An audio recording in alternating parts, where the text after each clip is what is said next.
Ռավ, գնելի սպանությունը մարդկանց մոտ հարցեր է առաջացնում։ Օրինակ, Մի շաբաթ չկա Շավոյին խփել են։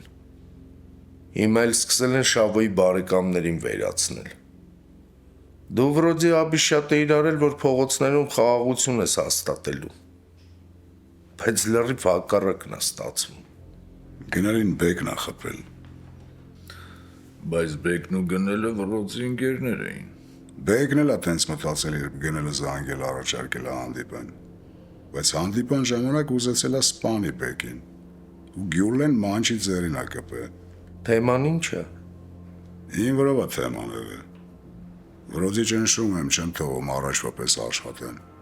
Բեկն էլ փորձել է բացատրի անել կրակել է։ Գնելը դուխավիկ էր։ Բայց դե բեկի վրով էլ լիքը հարցեր կա, որ հələ փակված չի։ Միտքս այն է, որ ճիշտ կլներ Սարմիկին լսեինք այս հարցով։ Ես իրանց մարդկանց ասել եմ, որ կապվի հետս։ Բայց չկա, փախած եմ։ Չէ տղեկ, մեր մեջ ասած Շավոն դրանց շատ էր պռախուտ տվել։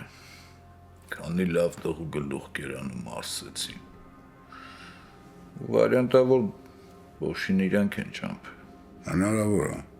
Ախպեր Բոշը Շավոյի մոտիկն էր։ Ասենք իրանց ինտերեսը որն էր Բոշին վերացնելու։ Հիմա Բոշի հարցը չենք քննարկում, այլ գնելի։ Պետք է պարզել անեն ինչ, որ մարդկանց մոտ հարցեր չառաջանան։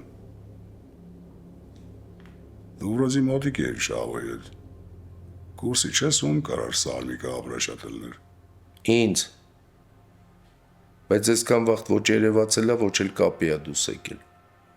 Ուրեմն տակը մի բան կա։ Գիտի, որ ճիշտ չի, դրա համար էլ կորել է։ Հնարավոր է։ Բայց դե ամեն դեպքում պետք է մի հատ իրան լսել։ Որ գտնես, ասա, որ Ռաֆը գարանտիա է տալի, որ գլխից մաս չի պակասի։ Մանավանդ, որ ինքը ոչ մեկի վրա չի կրակել։ Թողա կխոսանք, կպարզենք ամեն ինչ։ Լավ ախպեր։ Ես կփորձեմ գտնեմ Սարմիկին։